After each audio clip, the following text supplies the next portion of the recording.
going on? What's going on? What's going on, Foodie Gang? You're tuning in to Kitchen Talk with Chef Big Bank, Season 1, Episode 49. So if you missed any episodes, be sure to go back and check them out. Hit that like button, subscribe to the YouTube channel, share this with your friends. And as always, to support this platform and keep the stove on, you can hit the Cash App at $Chef Big Bank. Today we're going behind enemy lines and we're talking about prison food. And I have Real Talk or No Talk podcast here. Make sure y'all go subscribe to his YouTube channel pinned to the top of the chat. So I'm going to ask you to introduce yourself. Hi, my name is George, and I'm the host of Real Talk or No Talk. And today, we're going, behind those walls, and we're going to be talking about all sorts of different things. But hey, big shout out to you for that intro. I was over here grooving in that intro. I'm thinking about food, like yeah, big foodie gang, yeah.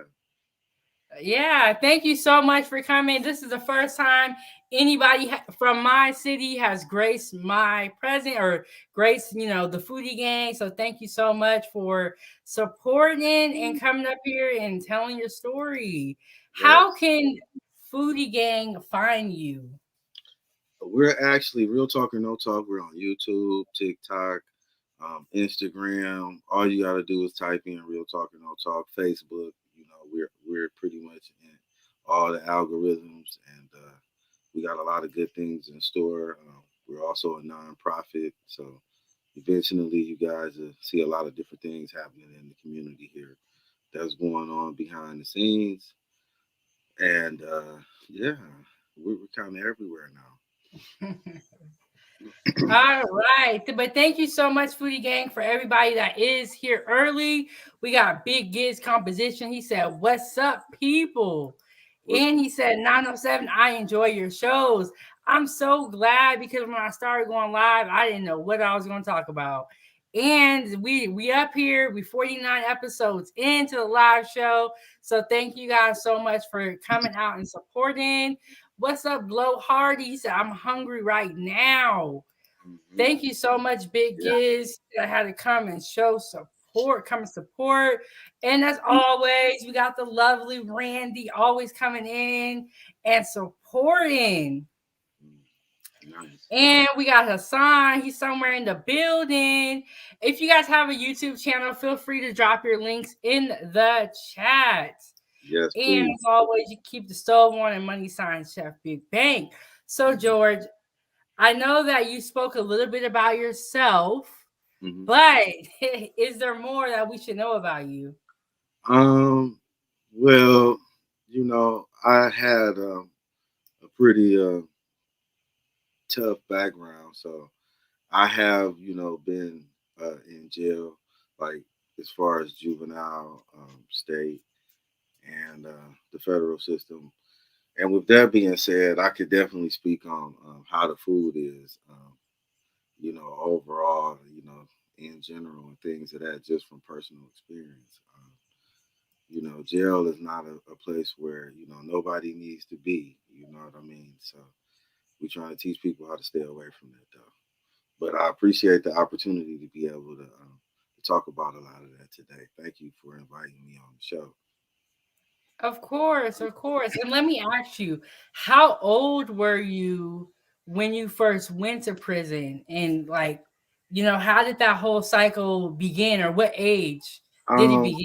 I mean, it's that question when people ask me that, I have to ask a little bit more about the question because to me, juvenile started it all, and jail is jail to me. So like, it was the same thing. If you're not able to do what you want to do and your own free will, you told when to eat, go to sleep, and all of that kind of stuff.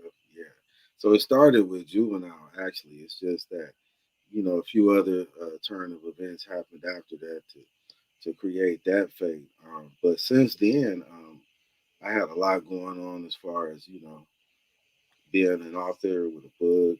I'm still waiting to publish that, so people will be able to to learn a little bit more about the book that I got called Stay Riot.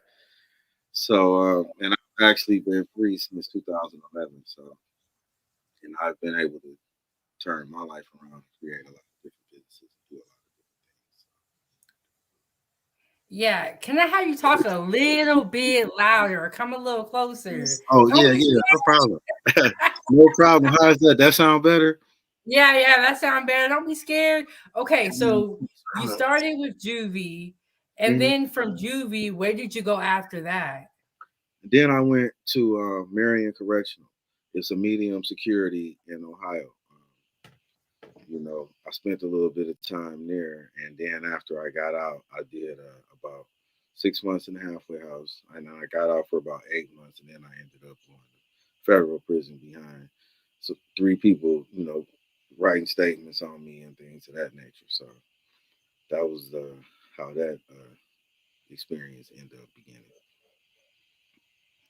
And then from jail, you found out you were going to prison. How did you feel when you found out you were going to prison? During that time, I had actually began to work on becoming a vegetarian too. It was bad because I wasn't eating, red meat at the time. I wasn't eating pork. I wasn't eating this. So I'm kind of really like kind of fit at the time. And when I got in there, I was like, "Hey man, you gonna eat that? Because once you get in there, you gotta you gotta start eating." So my diet ended up having to change again once I ended up finding myself under those circumstances again. But um, yeah, so then it was, moving forward off to go do what I had to do with that. So when you first went to prison, you said you were vegetarian, and then it kind of changed because you had to eat whatever Eat. they were giving, Yep. whatever Yep. they were serving. Because being a meat eater, you're just naturally stronger. Um, without meat in your system, you're kind of like weaker and stuff. So like, I slowly started to eat meat again. I was just trying to, I guess, figure things out, figure myself out at the time. I was 22 years old at the time, so you know, I was 22 going on 23 when that experience began. And how long were you in prison? I ended up being about 28, 29 when I got out, and I came to Anchorage, Alaska. Okay. So you spent a majority, of time, a good amount of time. Right. Overall, how would you say the food was? There's an old saying that they say that food in federal prison is good, and that's a myth. It may have been good back in the 60s and the 50s and the 30s on back, but now today it sucks. They have a actual national menu that they started to enforce prior to me being released, and that sucked because as we would travel around from different places, we got a chance to eat different because of wherever you at. So, but they got smart and came up with a national menu, which means that every prison eating the same thing all over. So it kind of sucked. You know what I mean? It really did. But the most common foods in federal prison that is popular is fried chicken, hamburgers. Sugar is a hot commodity. Coffee. You know what I mean? So there is some things in there that's definitely valuable. Okay, so can you walk us through dinner time in prison? And then, what's up, Emperor? How are you doing? Thank you so much for coming through. Y'all make sure y'all hit that like button and subscribe to the YouTube channel. But how um can you walk us through dinner time in prison? Yes. There was 12 units on the roster to eat. And what they would do is they would call the units by whichever unit they felt was the cleanest. So whoever was the dirtiest would eat last, and they would change that up weekly. So they would call chow, and people would take off to go get their trays.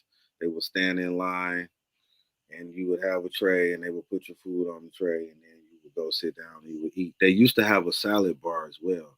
They don't no more. They stopped doing that as well. They did away with that. But in the beginning, there was a salad bar with beans and rice and soup and salad, and I was kind of used to that. Even the Mexicans that was there was used to that. People would be taking that stuff back and cooking other stuff with it, and doing all kinds of stuff. You know what I mean? So that I think salad bar was a lifesaver. I loved it.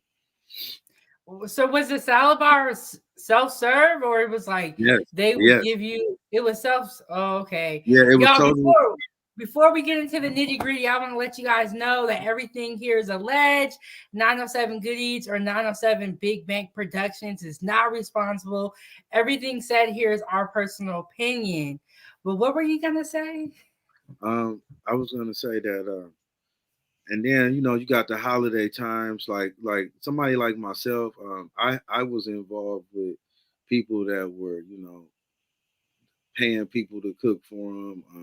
I was eating burritos, fried burritos. Like a lot of the food that I was eating came out of the kitchen, and people were selling stuff on the yards, cold sodas, like whatever you wanted. Fried chicken. They were frying chicken in the unit. So like a lot of the food that I consumed came from there. But I did go down there on holidays because they would give you pies and cookies, and so it was worth going down there on the holidays. But running down there every day, no, I didn't do that. When you say running down there every day, you're referring to the cafeteria? Yes, for breakfast, lunch, and dinner. Right. Okay, so people were frying chicken in their Yes, units? yes. How is They, that possible? they were doing it they were making stingers out of their garbage cans. Pour the grease in there, and they were they were In the garbage can? yeah, they were using garbage cans and different things to fry chicken and burritos and tacos, and so you get a lot of that kind of stuff. You know what I mean? So the hot oil wouldn't melt the trash can? No, no, this wasn't. This is some other type of, like, they were sharpening, like they could make you know weapons out of breaking that garbage can down, whatever type of ma- material is made out of. I don't know what kind of material it is. That's crazy. Yes. Emperor said, sounds like the Detroit public schools in the military minus the salad bar. I wish we had salad bars. Yeah, I enjoyed them salad bars because guess what? The salad bar was also something different than what they were serving there. So like if you don't want to eat what they're serving, you could go over to the salad bar and say, "Well, hey, let me look over here. Let me get me some salad here. Let me get some rice." You know what I mean? So yeah, you can get what you Emperor said, want. yeah, the oil doesn't melt. It's still garbage can. Okay, so the garbage cans were still, They had different types of garbage oh, they're cans, like, but I'm talking about something that was not steel though, but it's different. I wish I had one I could how did they get heat to the garbage can? some type of way they create like a stinger. I'm not really sure. I wasn't doing it. Oh, I don't know how that's very creative. I yeah, can't believe it. yeah. I didn't know how to do that. But that's how they also made alcohol there too. The white lightning, and they was making all of that in there. Yep. I think I heard about it. Isn't it called like wine or something? No, Isn't that well what you they call got well listen, you got the so it's just like anywhere else. You got this the home brew and the regular stuff, and then you got the white lightning, which is the next step up. And they say drinking that stuff will make you go blind. Like they're actually taking the stingers that they same stingers they use to heat up the thing to fry with. They're like shocking the alcohol. From what I hear, I've never seen this, but it? this is what they're telling me is done in order to create that stuff, man. So yeah. Emperor said, "Yeah, yeah, that's prisoner wine. We call it potato juice. Have you ever heard that name?" Nah, I know like in Detroit, they do things, what I mean. Shout out to the D, man. I love Detroit, by the way, man. I got a lot of good friends out there in the D, man. I'm from Cleveland, Ohio, by the way, the Midwest. So, I know everything with Detroit. This is crazy how they made the food in the units. And Randy said, "How did they make the grease to fry the chicken?" The grease come out of the kitchen. They bringing So all it's the already hot. remember I said in the beginning that a lot of stuff come out of that kitchen. They get the out of the kitchen to fry with. They steal it. And then Randy, somehow they make it to where the trash can has heat.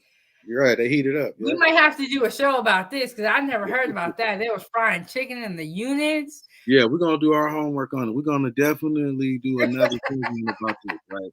Most definitely, we're gonna come back and show you guys what it is. Y'all almost gonna make me have to show y'all how to do. Um, in California, they call it a spread when you take food from commissary and make it. And in Cleveland, they call it a break. In DC, they call it a hookup. It's all the same thing.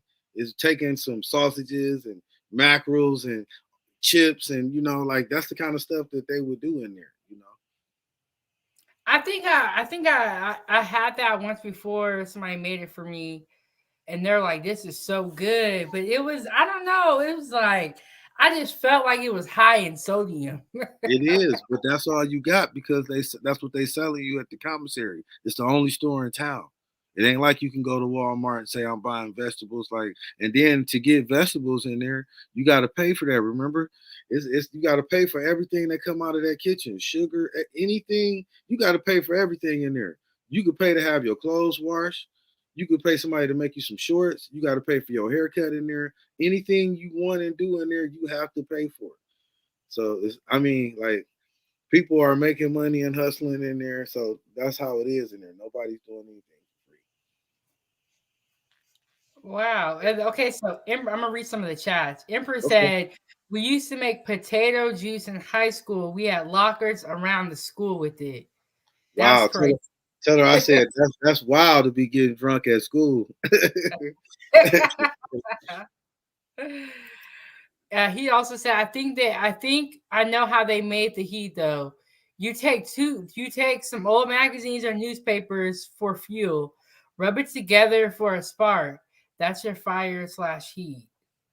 I imagine that method will work, but it was a little bit more civilized. I'm gonna have to do some homework again. I'm just gonna talk to some people and go and get some videos and we're gonna break it down. We're gonna get to the bottom of it. Don't worry about it. Yeah, I never heard of that. So y'all make sure y'all hit the like button, subscribe to the YouTube channel.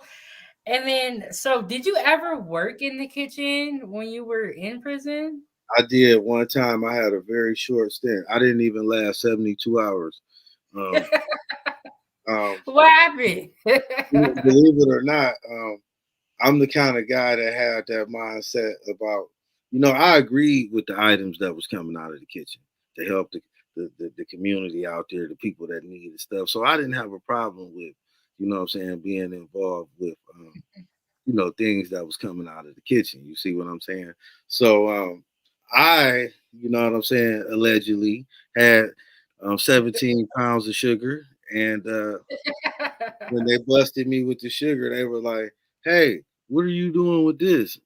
And I was like, I drink coffee, and my friends drink coffee, so you know, we need some sugar. And they was like, "Lock them up," you know. So, what were you going to do with the sugar?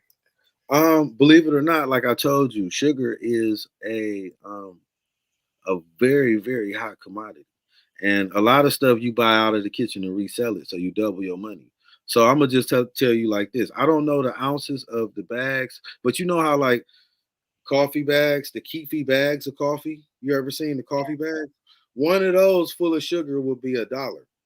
So imagine how many of those I could have got out of that 17 pounds of sugar. See what I'm saying? So it's really about, the currency. It was about the money. I couldn't tell them that, you know what I mean? But I'm just Yeah. being honest. Yeah, it was just to sell the sugar. So, I know you said some of the high commodity items were coffee, sugar. What other items do you see being sold in prison allegedly? Um, we're speaking food? I mean, Yeah, food. We okay, talking about food. okay, okay. They made cakes. I said the pies, the burritos.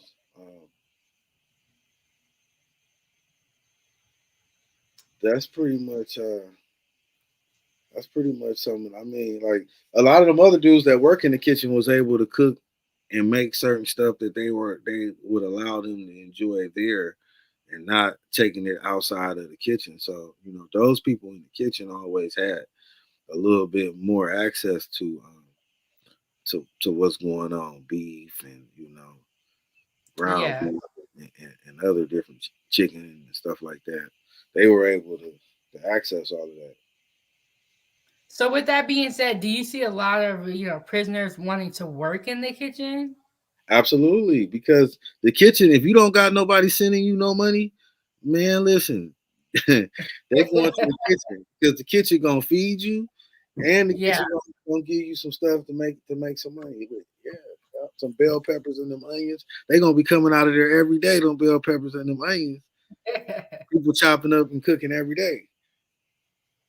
Okay. I got some comments from the chat. Emperor said we would take them little juices we got from the lunchroom, mix it with some sugar and yeast from home, Right. let it ferment for a week or so. That's your That's wine. that home I brew. was doing all that in That's high home brew. school. Yeah, but that's that home brew. Like that's the cheap stuff in there. That's the cheap way. Like a lot of the, no disrespect to the natives, a lot of natives would make that and they would drink it. But they would sell the white lightning in the honey bear jars for $30. For a jar, Really? yes, for a jar of that full of white lightning, $30. Again, so you're looking at ounces. Whatever those ounces is on all of that, that's how they determining their money with that stuff. It's kind of crazy how they figured all of that out. Okay, so what is the brew mix for the white lightning? Do you remember? I know I never made it. I didn't indulge. I just watched how it made other people go crazy and fight and scream and holler and end up Wow, getting people would the drink whole it and then get crazy. yeah. Yep. Big Giz competition said pushing sugar, my guy was a hustle. Yeah, for sure. Yeah. Hustler. Yeah, it was really about the money. You know what I mean? I'd never made wine, but guess what? The people that needed it, they would have bought it. You know what I mean? Yeah. They would have bought it. Um so we know that you took the sugar, but what other items do you see people taking from the kitchen to resell Um, allegedly? that's really it. To be honest with you, rice. You got to think. It's got to be stuff that you can tuck and roll. You know what I mean? These dudes be stuffing. You know what I mean? So you ain't about to be taking no bags of steaks. You know what I mean? So you, that's the most common stuff daily that's coming up out of there. Bell peppers, onions, chicken, burgers. They make so they might make like 50 or 100 burgers that day that they didn't made and got out on the yard for sale. So like you only able to buy whatever is available that day. So like some days we eating burgers, the next day it might be chicken fajita. I don't know, but whatever's going on, I'm like, yeah, I want in because I'm not trying to go down there and wait in line. That stuff isn't So it good. sounds like you was eating kind of good when you was up in prison. Right. And another thing in Memphis, I hated this. This is the first time I had ever seen this. In Memphis, they would take old food and turn it into something else. You know what I mean? And I'm like, oh man, like they're trying their best not to waste food. So you start to like, that's like eating bad stuff to me. Yeah, I mean, I be doing that at home. I ain't gonna lie, but when you do it in a big quantity, and if something has gone, it's too old, like you just know you foul. Right. You know you But foul. but but I had never witnessed that. I actually been on 6 yards. I walked every yard that my feet ever touched. I was out in California. I was down in Memphis. I spent quite a bit of time in West Virginia. I was in United States Penitentiary Hazleton. I started off there. I've been in Maryland, Cumberland. I kind of moved around a lot throughout my experience. I lost my good time. I did 3 years in the hole. I got stabbed 13 times in the riot out California. I had quite the experience throughout my experience. So my experience, maybe because of who I am, just wasn't maybe what somebody's normal experience would be like. Kind of, I'm trying not to be biased. You know what I mean?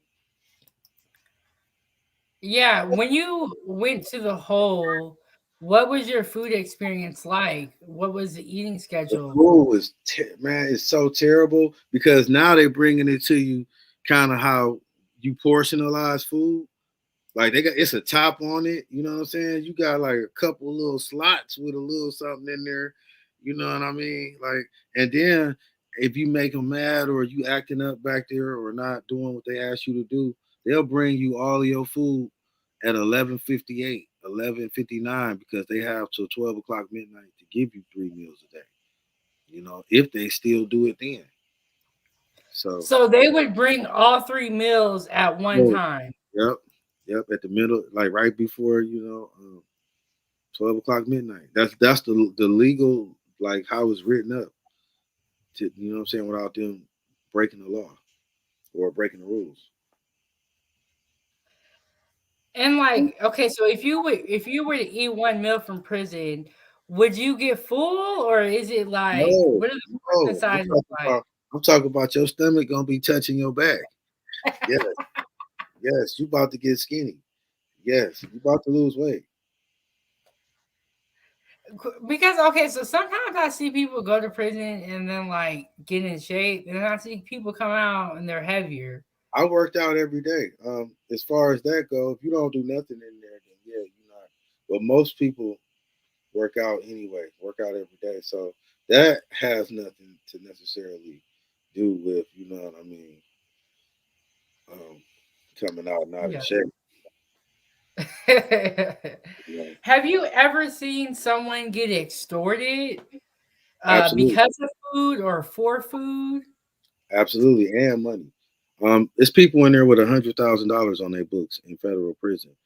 I've seen the experience with a guy who had 30,000 on his books because his father died, and that was the life insurance money or something that they put on his books for him. And Wow. he showed it to the wrong group, the wrong group of people, and they put the squeeze on him so bad he didn't have anything, when it was all said and done, because he Dang. But ran why through would they put all that money on his books though? It seemed because like that's because it was his. So like basically his father died, and he don't trust nobody with his money. He like put it all on my account, and like I said, you can have up to $100,000 in your account in federal prison. So I mean, I would want it on my account too. My dad bought a house for 12,000 instead of putting it on my account, and I asked him why you ain't just put it in my account. So wow, so he got it. He showed somebody the money that he had, and mhm, then they extorted him. they did, they did for every cent he had. They didn't stop until he was broke. Wow, and then that's terrible. Yeah, Were you ever a victim of a extortion? absolutely not. I had 7 demonstrations that went on. I know those guys that was putting the squeeze down. Coincidentally, some of these people are my friends, but nevertheless, I can't judge nobody for what they do, and I'm not involved in certain politics. Certain stuff is not my business. But at the same time, though, it's not a good idea to show anybody how much money you got. Hello, like let's also be smart here and educate ourselves on what not to do. Okay. Yeah, I agree with you. Big Giz said, "Damn, I know it's I like." And then it's like, who do you tell? Do you feel like sometimes allegedly the guards are kind of in on the extortion too? No, the guards didn't have anything to do with it. You got to remember, man. I was on the East Coast, like where I'm at. The gangs was involved in a lot of what's going on, man. Like they run them yards and things like that. The police is scared of them guys. Like they be locking the yards down and all of that kind of stuff to prevent things from happening. So, like I said, the wrong group of people He showed that to the wrong group of people, and you know they made sure that they sucked him bone dry. He was trying to just be friends and fit in, and be cool. But you know what I'm saying? He made some a few errors that caused him to not have anything. Dang. So when he got out, he had no money. That's like, He didn't. He had no money before he was getting out. He probably still had about 3 years left by the time what I'm saying all that money was gone. Like he didn't have no more money left. He was walking around just like everybody like wow, like very sad. yeah, that's terrible. What would you say would be the best dish that you ate in prison? Mine was nachos, and that's why I said we're gonna have to do an episode where I'm gonna have to make me a nacho. You know what I mean? Right here to show y'all exactly how I go. I put chili on my nacho, honey. You know what I mean? Some jalapenos. Like we're using all of the stuff that you get from the store. Like, and as a matter of fact, to make it even funner, we could create a $15 or $20 budget that we got to try to keep it in. Walk right in any corner store and figure out because that's all you got there out in prison is corner store stuff. Kind of, you know what I mean? Like you're not about to get no, you know what I mean? The fish they selling you is in a pack. You ripping the pack open. You know what I mean? So it's all just kind of like corner store stuff. So the nachos that you're referring to are those nachos that you made in your unit, Yep. or did you ever get anything from the kitchen that was your favorite too, as Well, well? you can if you can get hold of beef and all of that kind of stuff, but they sell packs of chili. They sell cheese. Like this is the stuff they sell commonly down, and you able to spend about $350 a week on commissary. Now I don't know who want to spend that much money on just That's a that lot junk. of money. I know, right? I know, but you able to spend, or is that a month? I could be wrong. It might be 350 a month. I don't know, but they give you a certain cap. It's been a while since I've been in there. I'm glad I don't remember. But they give you a cap. You know what I mean? Just like with the phone, they give you 300 minutes a month. You get a little bit more, an extra 200 for like Thanksgiving and holidays. So then you get 500 minutes. But other than that, just a regular month, you get 300 minutes, and you got to make that last the whole month. Big Giz Composition got a question for you about the guy that was getting extorted. If he had kept his mouth closed, he had kept his money, or he was gonna Let me get got let me anyway. let me tell y'all a little bit more about this guy. Yeah, Allegedly, yeah, tell us. allegedly, his name was Scotty. Man, he was a white guy. He was pretty cool, man. He had like a black swagger and stuff. He gambled and things of that nature. And this is how he ended up finding himself, amongst these guys that he ended up finding himself under. Once he realized that he was being extorted, he went over to the white guys and asked them for help. And they told him the only way that they would help him is if he take this knife and he go and do such and such.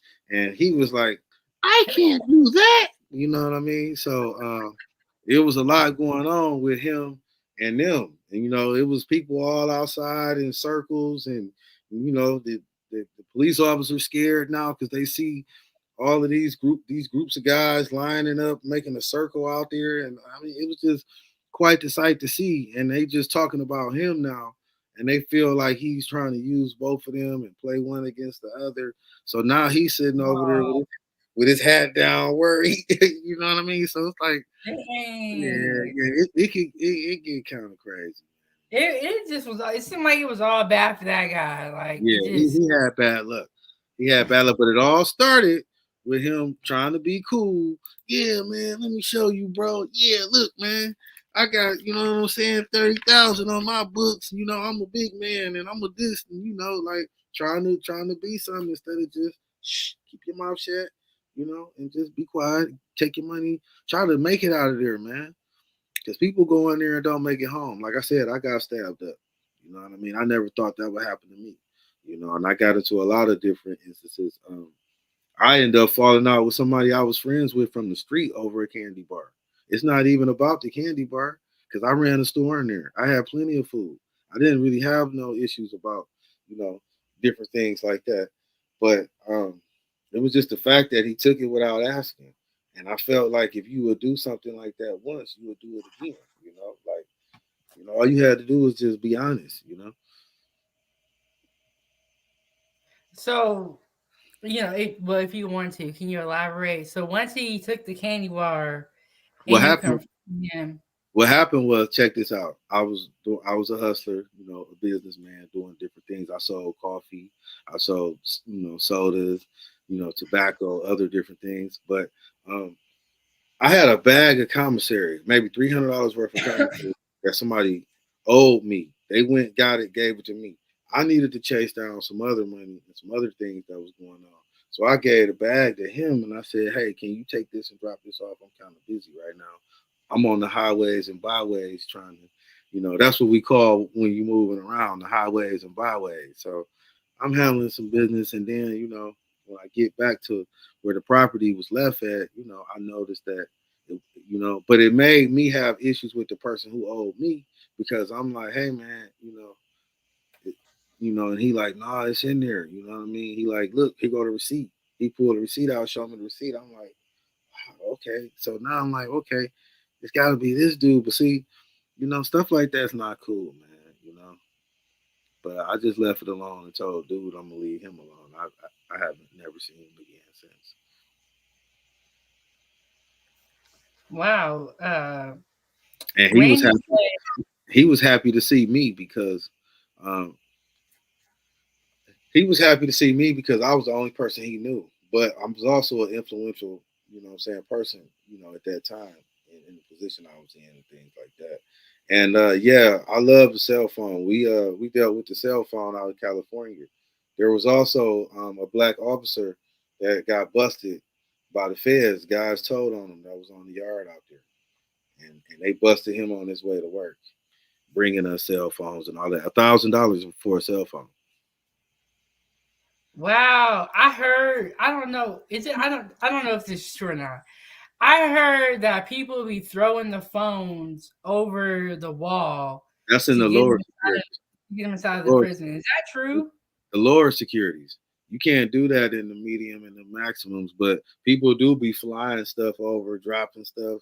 Like, you will see, stuff like that happening. But guess what? They also got prison yards that got a satellite thing that kills frequencies. There's yards that a phone won't even work on anyway. So, every yard you go on don't necessarily mean you got access to a cell phone in federal prison. You know what I mean? I'm preferably speaking about federal prison, not state prisons. The state prisons are different. Federal prisons are the rules and regulations are the same no matter what state that federal prison is in. Wow, that's a lot of information. Okay, so we went over the best thing you ate in prison. What or your favorite dish? What was the worst thing you ever ate in prison? Wow, wow. They used to. I'm gonna tell you the worst thing that I didn't like. Not that I didn't even eat it. What's that menudo? They used to have menudo on the salad bar. That's why I said like the Mexicans was loving it. Isn't that like the pig skin? And it stinks. It stinks so bad. Oh man, I couldn't mess with that, man. Right when they got rid of the salad bar, that was the end of the menudo.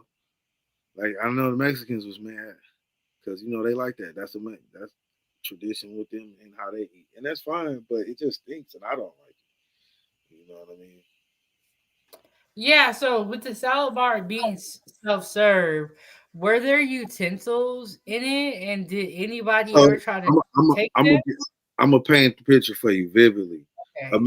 Imagine a bar, and in the middle of it, you got like the little trays where the food is at, obviously, and you able to dip down in there with your utensils and get what you want.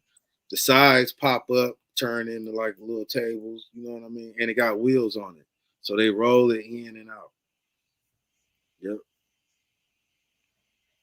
Wow. Okay, so when they got rid of the salad bar, did they add more vegetables into the food, or like on the side, or No, they were just like a lack of vegetables after they took the salad bar away? it was just they went to a national menu. They stopped doing it. It's like, but you know what? They did start doing more. They gave them MP3 players. They gave us email. They got all kind of stuff going on. But a lot of that stuff was happening prior, like as I was leaving. A lot of stuff was changing with all of that stuff, with those privileges that they were getting. As even though they were taking stuff away, I'm just saying they were still, giving us this, giving us that. Yeah, make sure y'all hit the like button, subscribe to the YouTube channel, and subscribe to Real Talk or No Talk. And as always, to support this platform and keep the stove on, you can hit the Cash App at money signs Chef Big Bang. And if you guys have any questions from the chat, feel free to put them in the chat and ask whatever question you want. What's up? Yes, Shampoo? please engage. That's a Please weird one. engage. What's that? What were you saying? No, I was just saying, please engage. They got questions. Ask away. Yeah, and we're gonna drop the link if anybody wants to come up and ask a question. Whatever you doing, got to be appropriate. You got to have good lighting. You got to show your face. Mm-hmm. Did you ever see any riots or fights in the cafeteria? Um, I seen an incident once when we were eating.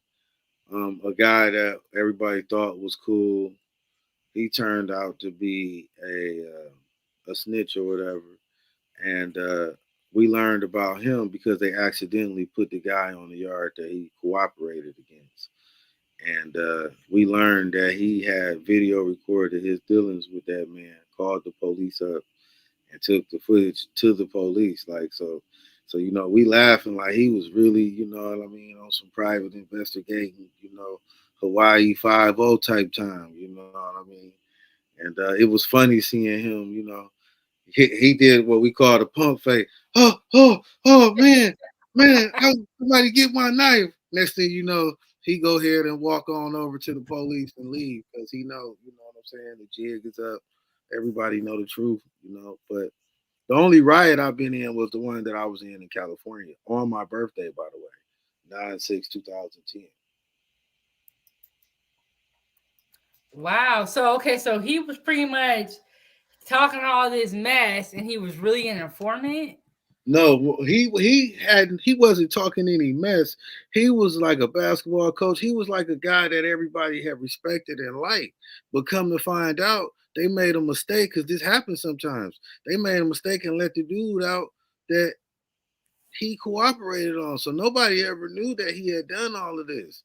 So all of that came out the minute that guy came out. And when they finally seen each other in the chow hall, that's when he pump faked and act like he was gonna do something, and then he just bowed his head and walked out gracefully because the truth was out now about you and what you did, and a lot of people didn't like that. You know what I mean? So he got out the way before something possibly could have happened to him. He made the wise move.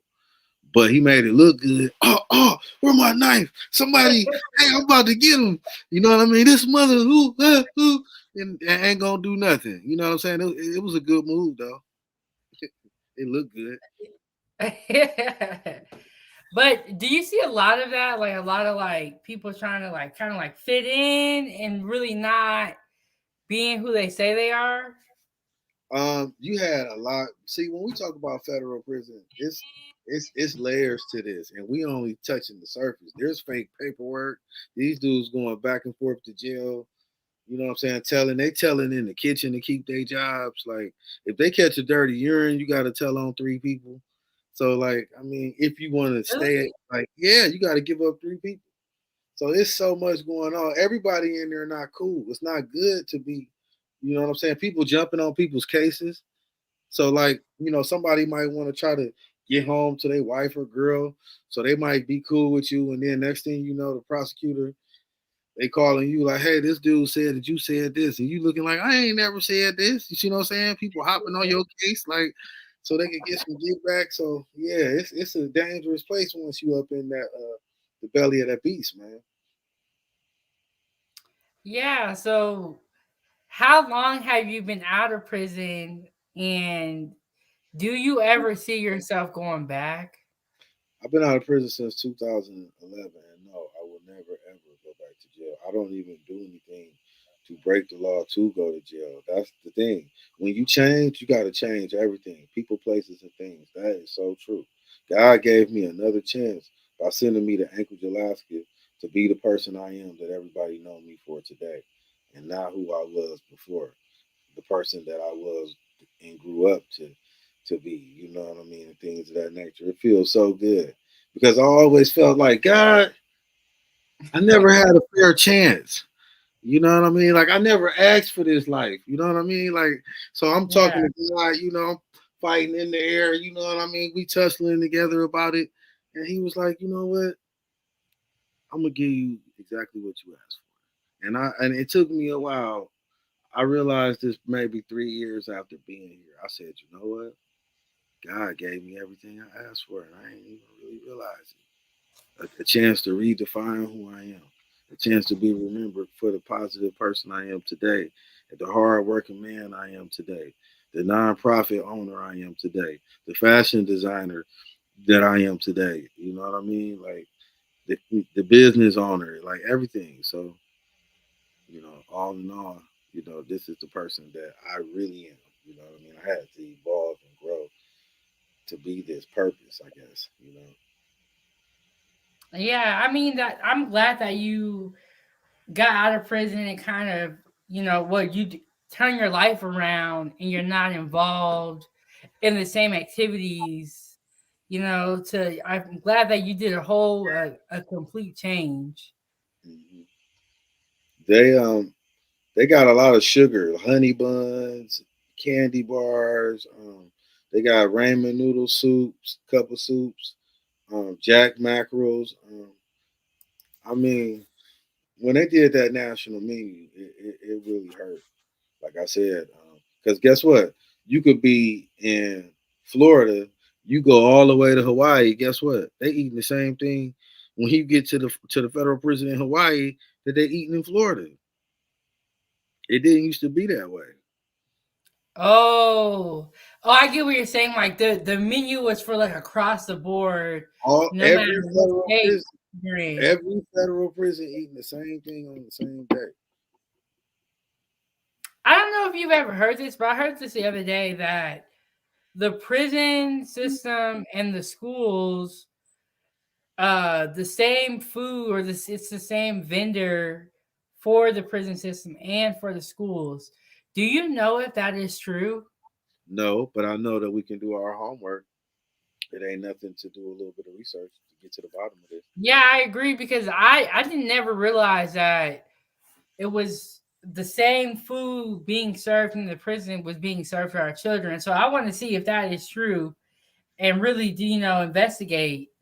You know what? I think I want to be a part of Big Bank's food investigative. You know what I mean? Program. So I could go deep cover and I might even go in and act like a regular customer and just sit down and eat to figure out what's going on. We got to figure out what's going on around here. We got to get to the bottom of this, man. We need food investigators. Yeah, and that's why I have my food case study playlist on my page. You guys go check them out. We went over the avocados, the bananas, and the chocolate industry, talking about all of that, because there's a lot of things going on with the food that we just don't know about. Well, I tell you what I do know about. I don't like hormones all in my food. I don't like what the GMO.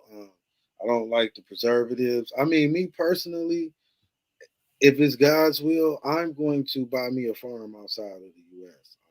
I've already been considering this because I don't want to have to depend on the grocery store. So I need to be able to have my own meat and my own everything. Like this is something that that I really, really believe in, really, really a whole lot.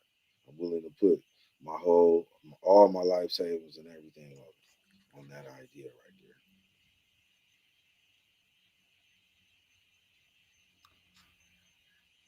there. Okay, we got a question from the chat. I'm gonna pop it up there. Oh, that's the wrong one. Hold on. Okay, where did Real Talk hide his private food in jail? Um, Most of the private food was being used then. You can't like really.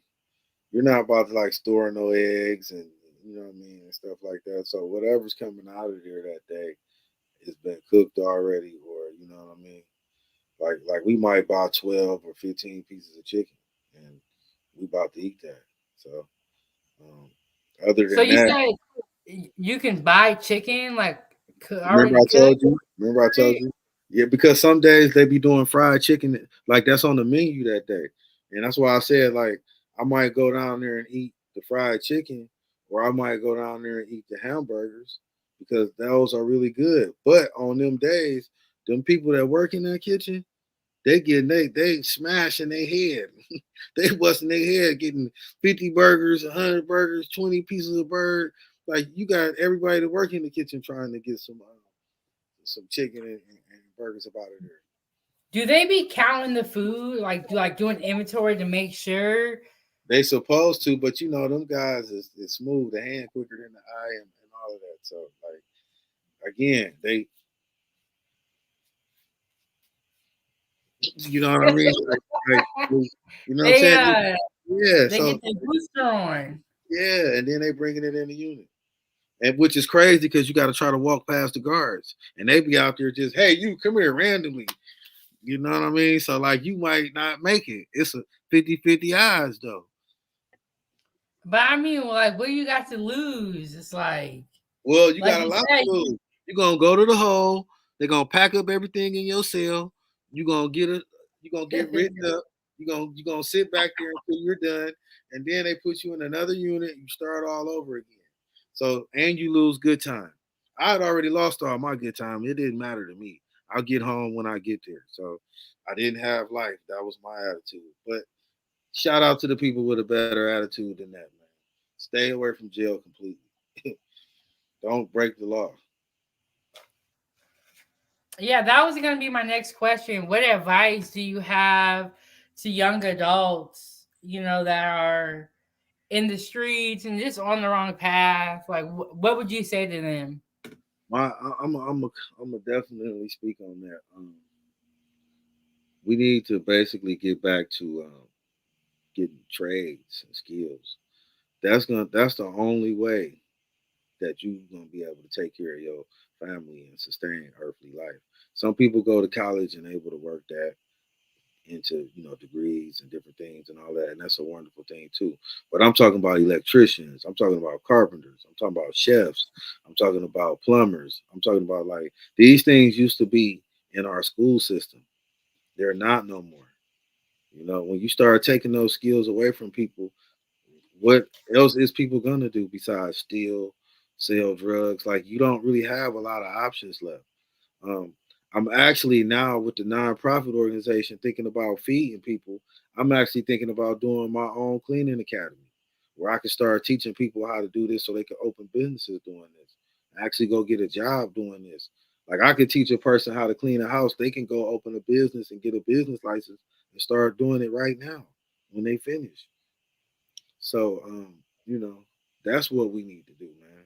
We need to get them back into them type of programs, man, teaching them how those skills. So when they finish learning what they learning, they can go get a nice paying job immediately. Yeah, I think that's a good idea, to kind of like steer people in the right direction. But we got a question from Shampoo. He said, "Did you hide the salami in jail?" I don't eat salami, so I don't. Oh yeah, you don't do pork, right? Nah, I don't eat salami. No, Oh, I I got think caught. that Hey, I got caught with the sugar. They was calling me duffel bag boy. I had a little bag around me. You know what I'm saying? I'm talking about that baby was puff with the sugar. And you know what I mean. They also caught me with some photos. You know what I mean, different things like that because I sold pictures and I had a picture business going on for the entertainment business. I had an entertainment business basically. You know what I mean. So I sold food, entertainment, different things like that. Wow. Did you ever, when you first went into prison, did you ever imagine that you would have like a store and you'd be hustling sugar? Like, did you ever imagine that? No, I actually met a guy that was hustling like that named Onion. Shout out to him, Cornelius Lancaster from Cincinnati, Ohio. He was on year number 17 when I met him. He had been Wow. in 17 years straight. But I learned a lot about this from him, man. And I can't even act like, you know what I'm saying, I am who I am today without mentioning him. A lot of the people that I've met along the way, the good people God put in my life, I was able to take bits and pieces of them and make myself into who I am today. So I always got to give high honors to those men. That guy that I'm telling you about, he's successful today. He's a personal trainer. He has a property. He got out of jail and got his life together. And I will be interviewing him on my channel, so you guys will be able to learn who he is at some point. Yeah, make sure y'all go subscribe to Real Talk or No Talk. The link is in the chat.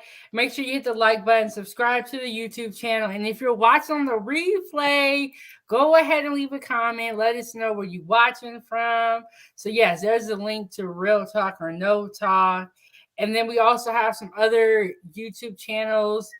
Links are in the comment. Please go subscribe to all the channels in the comment section. And if y'all have any questions, feel free to ask in the chat. That is a lot to take in.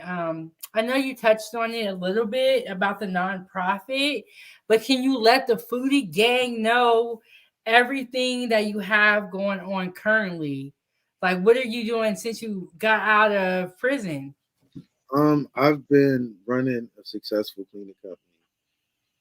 The name of my business is Expert Janitorial. We do commercial cleaning, we do residential cleaning, we do automotive detailing, we do odor removal, we do disinfect and sanitation. We do carpet cleaning. I just bought a van. I got a carpet cleaning van. Um, I bought a truck to put a plow on, so I'm in the snow plowing. I'm like 16 pages away from finishing the birthday riot. That book goes into the riot that I experienced on my birthday at FCI Herlong, California, September 6th, 2010. I was stabbed 13 times, air flighted by helicopter from Herlong, California to Reno, Nevada to the hospital called Renown. They saved my life. They cut my lungs open and did an emergency surgery to drain the air and the blood out. And they, started doing the patchwork on all the stab wounds and just, Wow. helping to keep me still here today. You know what I mean? So yeah, that book here, I'm 16 pages away from that. I'm getting ready to start back focusing on that. But the nonprofit and the podcast has been really been my main focus. It's been something that I'm excited about. So I've been spending a lot more time,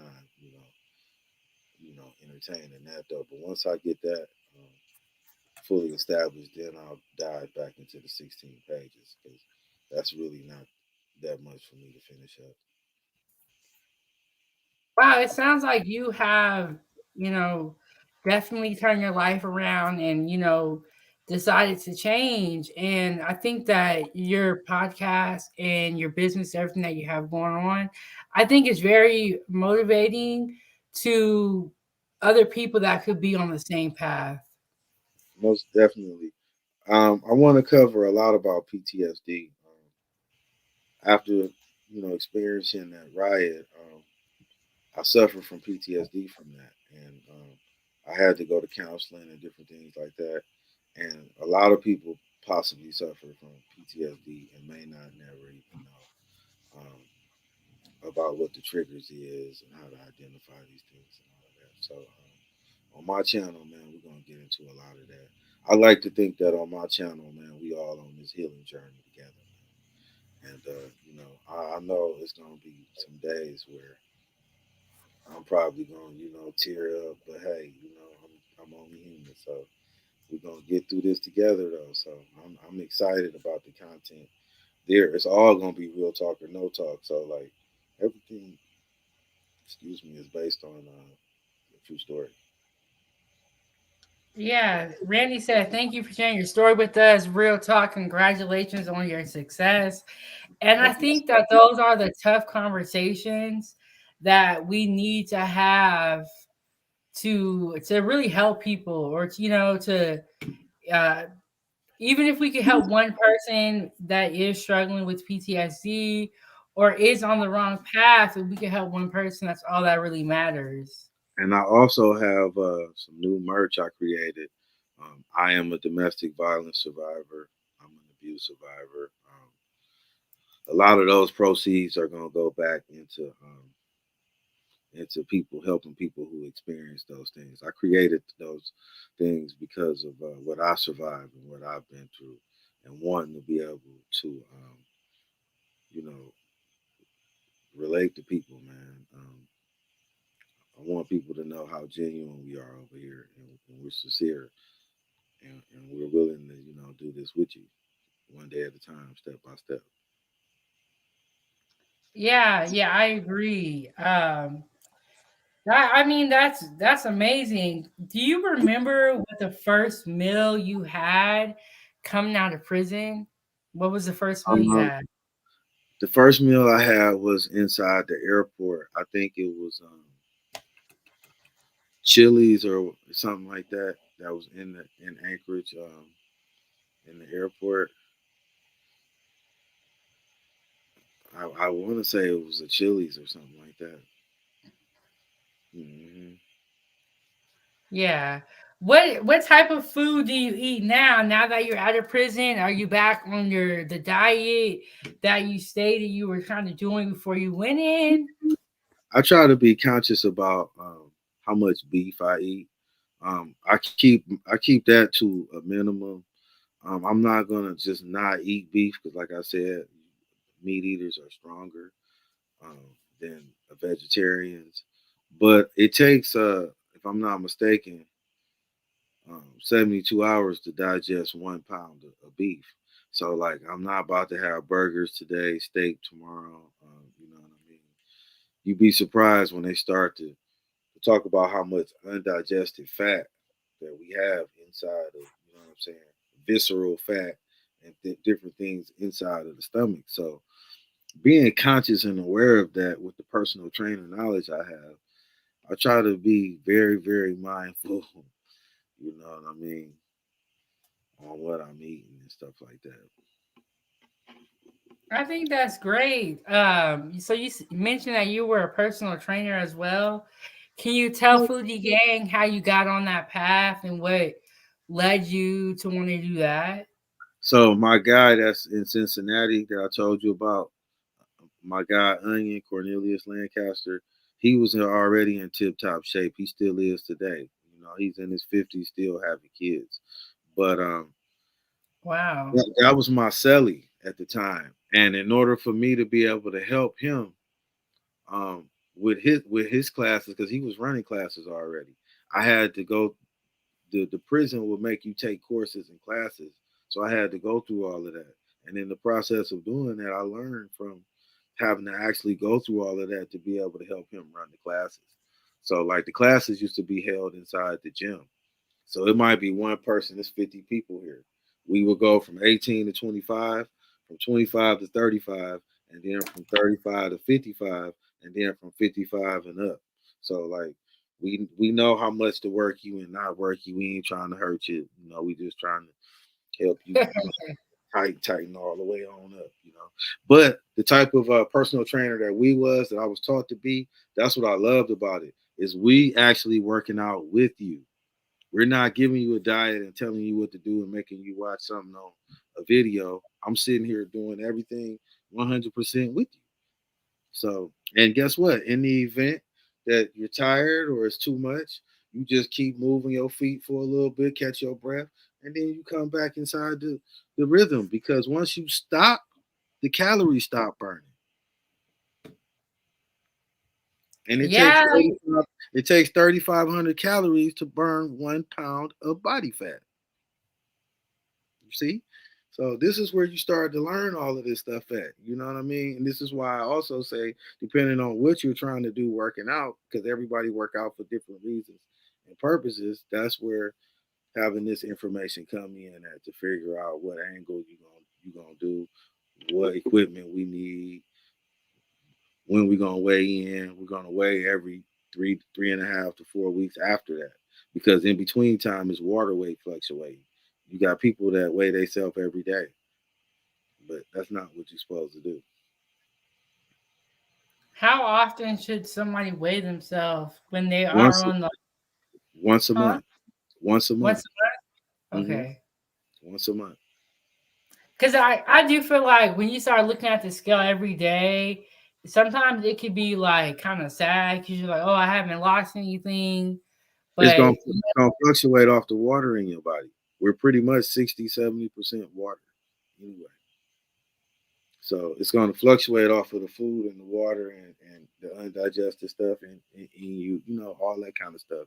It's going to go up and down. But the true results, the real results that we record and writing down and documenting, that's every month, every 3.5 to 4 weeks.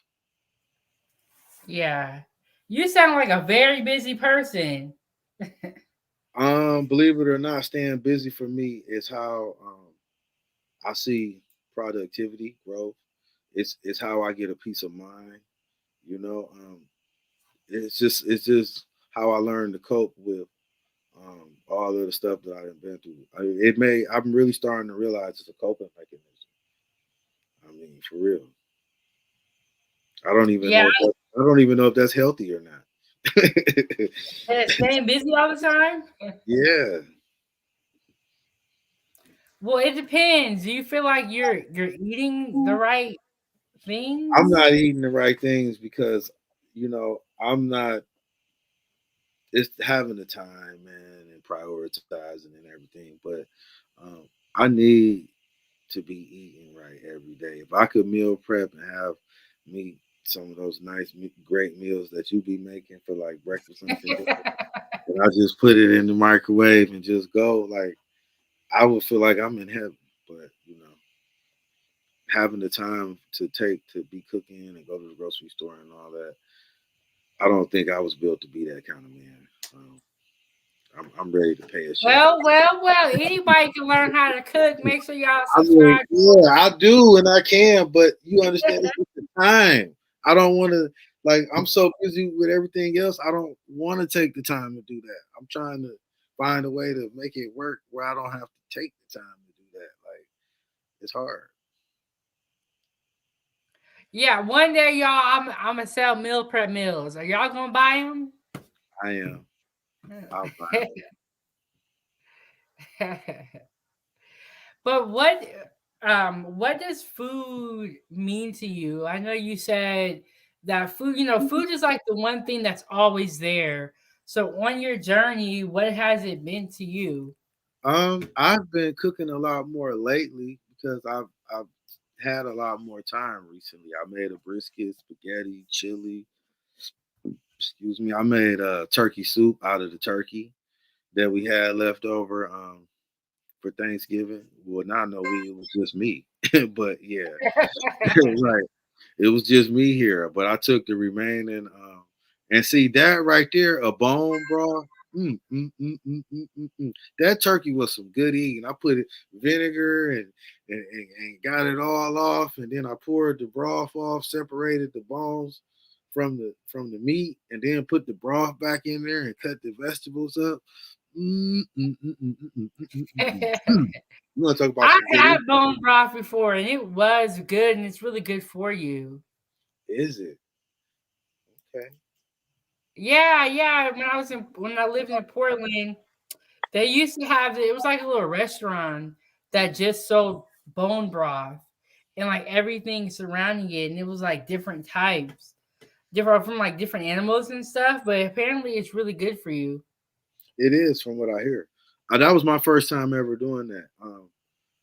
A lot of the stuff I've been making been real good, including that brisket, man. I really got a taste for another brisket, but that brisket is very expensive.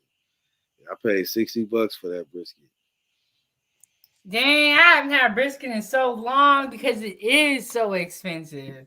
It is. It's That's good. why I think I'm about to become a vegetarian. I I can't think I'm do about to that. become a vegetarian. I So, are can't. there any more stories about prison that you have that you can share with Foodie Gang? Um, the, with that, like I said, with that national menu taught me though. Like I'm the kind of person now that I'm ready to pay a chef for a national menu. Um, a lot of what I learned in there, which is what prison is supposed to do, honestly, rehabilitate you. It teach you how to have structure if you don't have structure in your life. Get up at a certain time, do this at a certain time. So um, I think that national menu was turned out to be a really good idea, but it's bad when you eating the same thing in every state, on the same day, like everybody. I didn't really agree with that. Yeah, and they probably did that for money to save money. They cut out a lot of stuff because they was buying too much different stuff every different way. Like you said, they was cutting costs and things like that. Randy said, "What is your next goal you would like to accomplish?" That's a great question. Thank you for asking. I'm gonna tell you exactly what the next goals is. Remember, we had this conversation, Randy. My next goals is to buy me a fourplex. I live in one and I'll rent the other three out. I'm going for passive income. I'm getting away from actually having to work physically. The next big goal, like I got kind of two big goals. I'm looking to buy a building for the nonprofit to feed the homeless people here and possibly have my cleaning academy at. Um, so I'm trying to do that and buy a fourplex. So real estate is my next biggest accomplishment. I think that's a good goal. If it seems like real estate is a good long term strategy, especially if you want to leave generational wealth or at least begin to start having some type of wealth. It does seem like real estate is a good place. Well, ha ha ha. I'm glad you said that because guess what? It's a little bit bigger than just that. There's a lot of ways today in America that you're supposed to be able to establish wealth and leave and leave wealth. You have 401k. I work for myself and I already have my own personal 401k. A lot of people don't even know they can set their own 401k up. So if you do decide to leave a job, get fired, laid off, you roll that money out of that 401k into your personal 401k. So a lot of times, even if I was to work a job right now that had a 401k, I'll have two. I'll still have my personal one and I'll have the one at the job. So like we got to think outside of the box. And guess what? It's not just a 401k. You got an annuity, okay? You know what I mean? You can set that up. Your own annuity. Like you have life insurance. I have life insurance. I have a policy that's paid off. So like I tell them, like my children, y'all don't gotta worry about nothing already.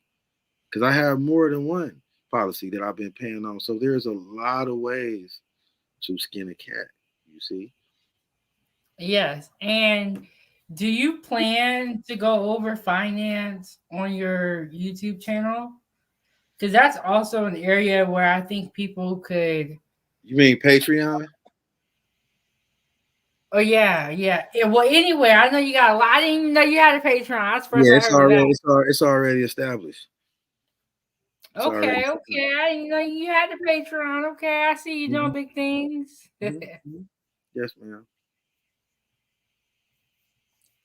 But are you gonna go over it on YouTube or are you gonna Oh yes, strictly yes. We're record gonna teach that? about business. We're gonna teach about business because I got a business book called The Financial Revolution. It's tied to my business because I've been in business for 9 years. I've been 5 stars for 9 years. I've been in probably over 400 homes on Groupon alone, just off of that platform. And that's a third party platform. We're still on Groupon. I've been on Groupon since 2018. And here it is. We in 2024 now. So, um, I've been around, man. They love me here. They love us.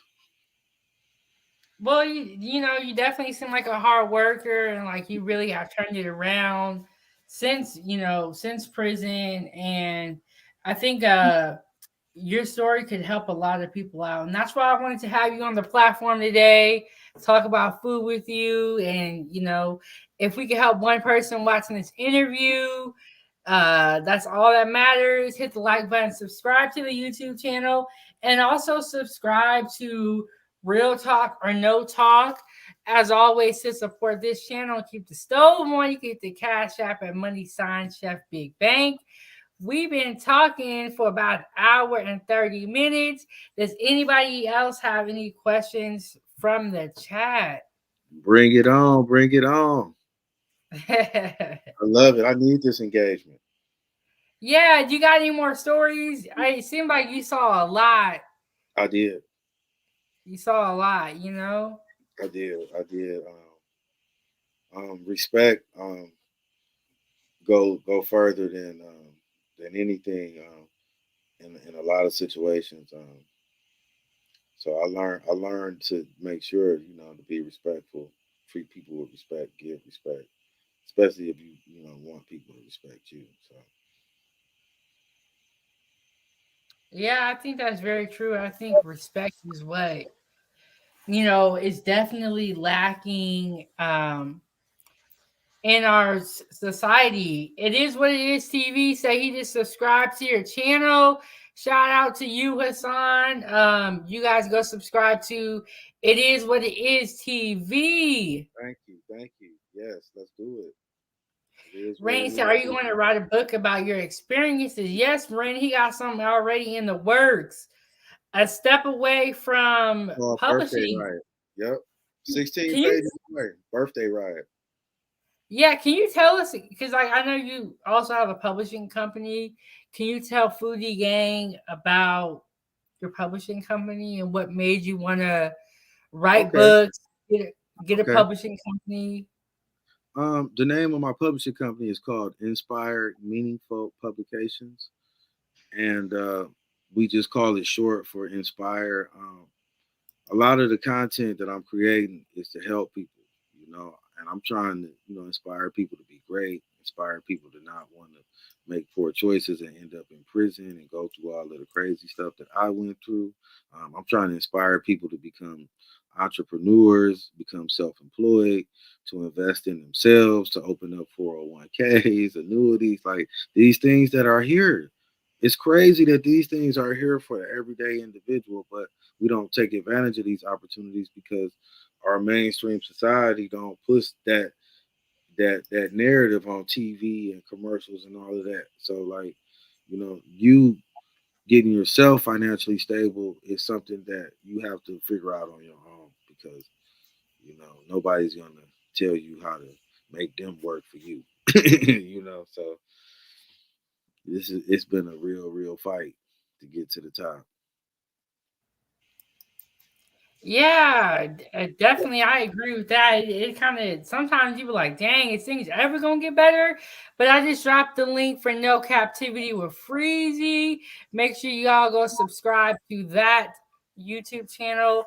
Also, yesterday we went over the copycat McDonald's Shamrock Shake. So y'all make sure y'all check out that live stream. This is episode 49. We got 2 more episodes until we reach the end of the season. I was gonna go to 50 episodes, but now I'm gonna go to 51. We have this great interview that I just had to sneak into the lineup. Aren't we in the 49th state, by the way? Yeah, we are. Yeah. As y'all know, Alaska is the 49th state. That's crazy. I never even thought about that. Mm-hmm. Mm-hmm.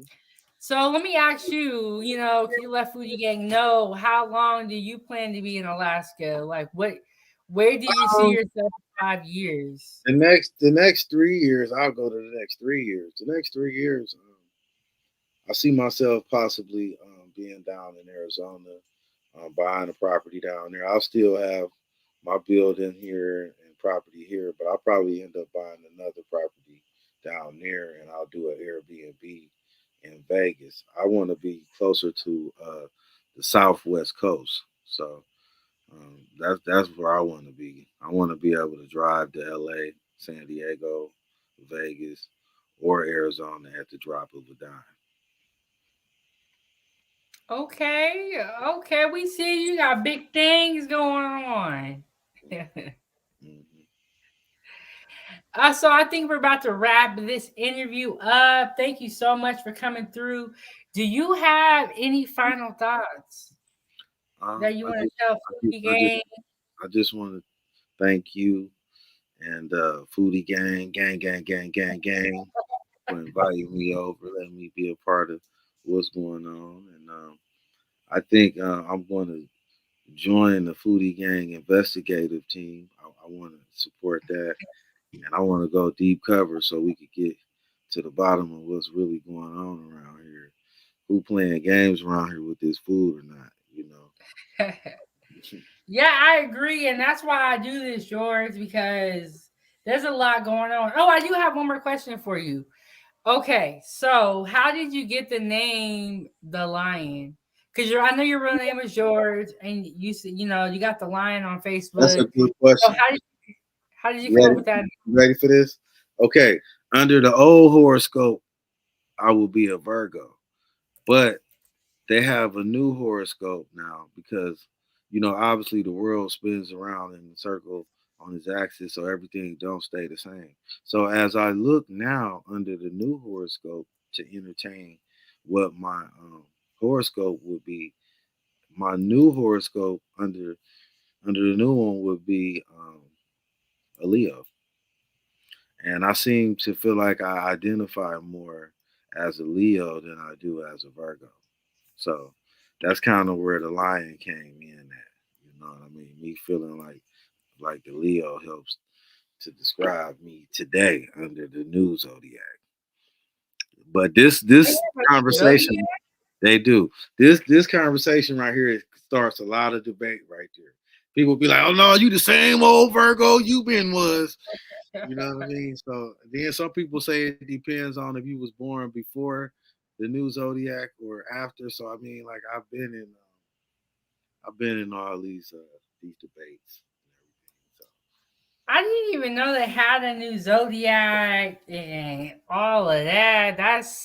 yeah, you They want to always check and see. got something new coming You want to out. check and see if your sign will still be the same sign. But I mean, when I say new, it's not nothing that just happened today. It's just under with the way the planet shifts and everything today, it would be what I mean. If we were modern with it or current, you know what I mean. Yeah, and this is George's Facebook page, so y'all make sure y'all go follow him on Facebook as well.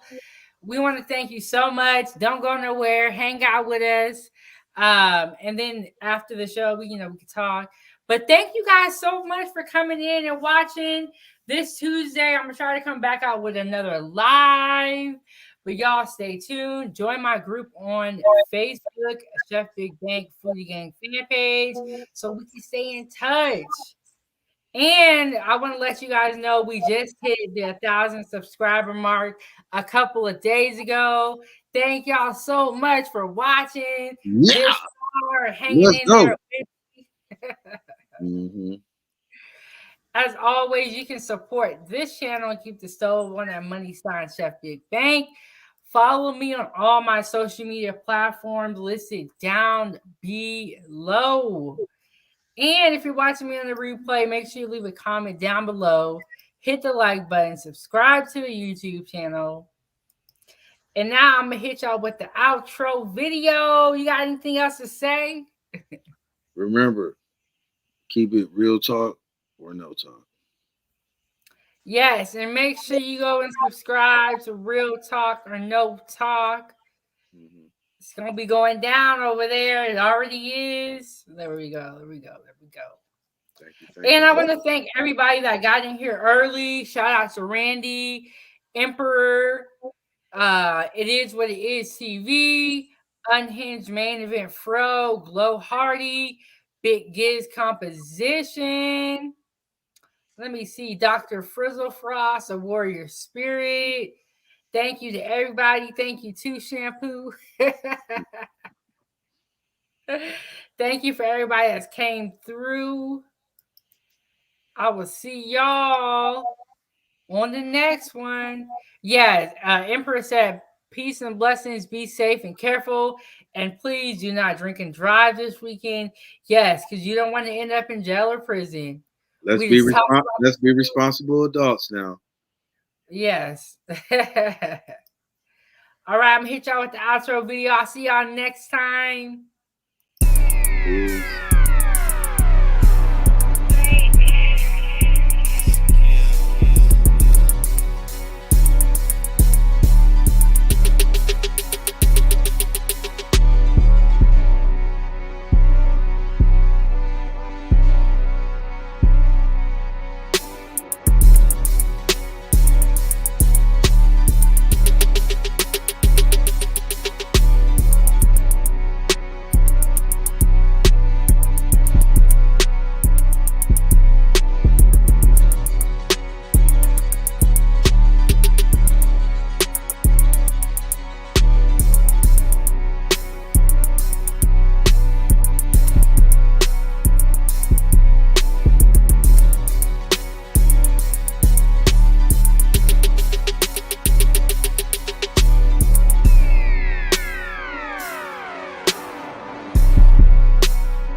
This is Chef Big Bang. Thank you so much for watching at 907 Goodies. Make sure you hit that like button. And don't forget to subscribe. And I'll see you next Wednesday at 9 a.m. I'm out.